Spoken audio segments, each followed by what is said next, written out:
क्या बचा? कुछ नहीं। यानी कि अब हम क्या हो जाएंगे? चुपचाप शांत बैठ जाएंगे। जब पैसा ही नहीं है हमारे पास तो हो जाएगा, तो हो गया मूल शांत। अब पंडित जी क्या करेंगे? 2000 रुपया का, 1000 रुपए का। पंडित जी जाएंगे बढ़िया बाजार में, घी लेकर के आएंगे, बढ़िया पकवान लेकर के आएंगे और अपने लौंडे को खिलाए पिलाएंगे। और आपका लड़का बेचारा, आज उसको मांस खाना था, आज उसको गोश्त खाना था, क्योंकि बाप के पास पैसा था ना, आज उसको गोश्त खाना था, तो उसको मिला कुछ? उस जो निवाला उसके मुंह में जाना था, वो निवाला आप दे आए पंडित को, तो उसका लौंडा मोटा हट्टा कट्टा होगा, घी खा रहा है वो। हमारा लड़का देख लो उठा करके, इस गांव की बात नहीं है, बाकी जगह की, वहाँ पे अगर कोई गरीब भी पंडित होता है ना, उसका बच्चा हष्ट पुष्ट होता है। क्यों होता है? हम लोग अपने घर का आटा दाल चावल सब दे रहे हैं, और आप किसी पंडित को बुला लो पूजा कराने, हम गारंटी दे रहे हैं, एकदम गारंटी के साथ कह रहे हैं, आपके द्वारे वो खाना नहीं खाएगा। खाता है खाना? नहीं खाएगा। पूजा करके जाएगा, सब कुछ करेगा, उसके बाद क्या कहता है? राशन भी ले लेगा। उसके बाद क्या कहेगा? वो सीधा बांध दो, यही कहता है ना, सीधा बांध दो। आपके घर का अन्न लेकर के चला जाता है, वो आपके घर का पानी नहीं पिएगा, खाना नहीं खाएगा, मगर अनाज उसे प्रिय है। और घी अलग से 100 ग्राम।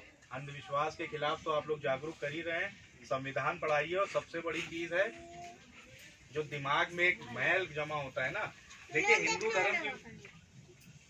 धर्म में क्या होता है? हिंदू धर्म में क्या होता है कि अगर मान लो मैंने कोई परीक्षा दी, अगर कोई परीक्षा दी और उस परीक्षा में हम फेल हो गए, तो हम किस पे ठीकरा फोड़ सकते हैं? उसके ऊपर हम ये कहेंगे, यार माता की नहीं थी, माता ने साथ नहीं दिया, माता की इच्छा नहीं थी, इस वजह से हम फेल हो गए।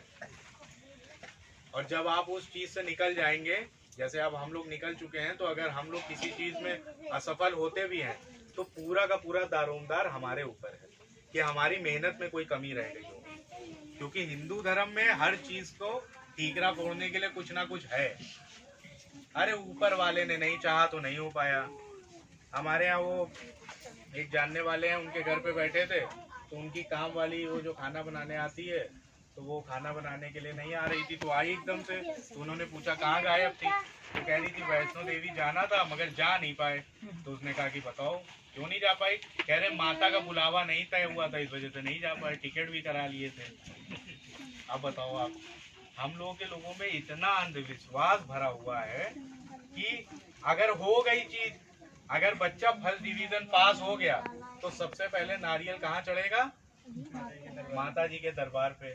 और बच्चा फेल हो गया तो बेचारे को मार मार के बर्बाद कर दोगे।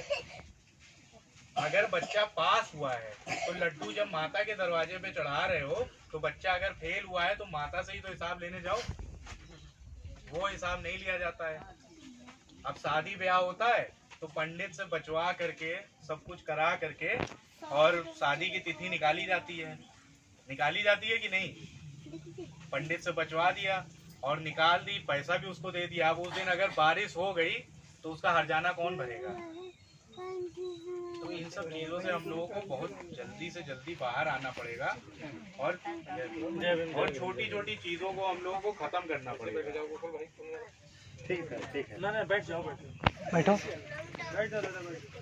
और खत्म करने के लिए एक छोटी सी और एग्जाम्पल हम दे रहे हैं, उदाहरण दे रहे हैं। जैसे ही हमारे घर में कोई बच्चा पैदा होता है, बच्चा, और खास तौर पे अगर लौंडा पैदा हुआ है, कोई लड़का पैदा हुआ है, तो हमारे घर का जो बाप होता है, दौड़े दौड़े कहाँ जाता है? सबसे पहले पंडित के घर। देखो ये लड़का बोला तेजी से, सबसे पहले हमारे गांव में कोई पंडित के पास नहीं जाता। हम यहाँ हम ये बात कर रहे हैं, ये सुधर गया, केवल यहाँ के सुधरने से काम नहीं चलेगा ना, हमें बगल वाले गांव को भी सुधारना है। ठीक है, अगर कोई बच्चा पैदा हुआ, भागे भागे सबसे पहले कहाँ जाएगा? पंडित के पास। पंडित से क्या पूछेगा? बच्चा सही मूल में पैदा हुआ है कि नहीं? यही पूछने जाता है, बच्चा सही मूल में पैदा हुआ है कि नहीं? और पंडित क्या बोलेगा? पंडित क्या बोलता है? क्यों माँ? पंडित सही मूल में नहीं पैदा हुआ, यही बोलता है कि नहीं? पेट जवाब है उसका।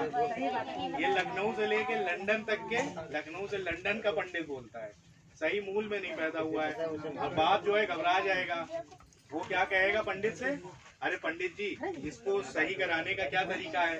तो पंडित आपको क्या बताता है, 1000 रुपए की पूजा लगेगी और पूजा की सामग्री हम ले आएंगे, तुम पैसा हमको दे दो। और क्या करता है वो कि मूल कहता है कि मूल शांत कराना पड़ेगा, यही कहता है। सही मूल में पैदा नहीं हुआ, मूल शांत कराना पड़ेगा। अब ये बताओ, अच्छी बात ये बताओ, कोई बच्चा पैदा हुआ है तो उसका मूल कौन है। बच्चा अगर पैदा हुआ है तो उसके मूल का मतलब जड़ कौन है, माता पिता। यानी कि जब भागा बाप या पंडित के पास, तो उसने पूछा कि भैया क्या दिक्कत है। उसने कहा मूल शांत कराना पड़ेगा। मूल का मतलब माँ और बाप को शांत कराना पड़ेगा। तो पंडित उसका उपाय बताता है, 1000 रुपए लगेगा। तुरंत बाप जो है जेब से 1000 रुपए निकाल करके पंडित को दे देता है, होता है कि नहीं, तुरंत दे देता है, मूल हो गया शांत। भाई बाप की गर्मी निकल गई ना। अगर मेरी जेब में देखो कितना रुपया है। तो साहब पैसा न देखो साहब, अरे रुको पैसा न देखो साहब, देखो ज्यादा नहीं, इतना ही है, 100 रुपए। अगर मेरी जेब से ये पैसा निकल जाए, है ना, ये पैसा अगर मेरी जेब से निकल जाए तो क्या होगा। अरे खाली आप 100 रुपया निखा रहे हो खाली है। अरे तुम चुप रहो यार। मान लो ये 100 नहीं है, मान लो 2000 का नोट है। 2000 का नोट मान लो मेरे पास है और एकदम खर्चा करना है, हमको सब कुछ करना है, ठीक है। इसी में हमारा आज मन है कि हम पार्टी करेंगे, आज बकरा बनवाएंगे, सब कुछ करेंगे। अंदर गर्मी बहुत है।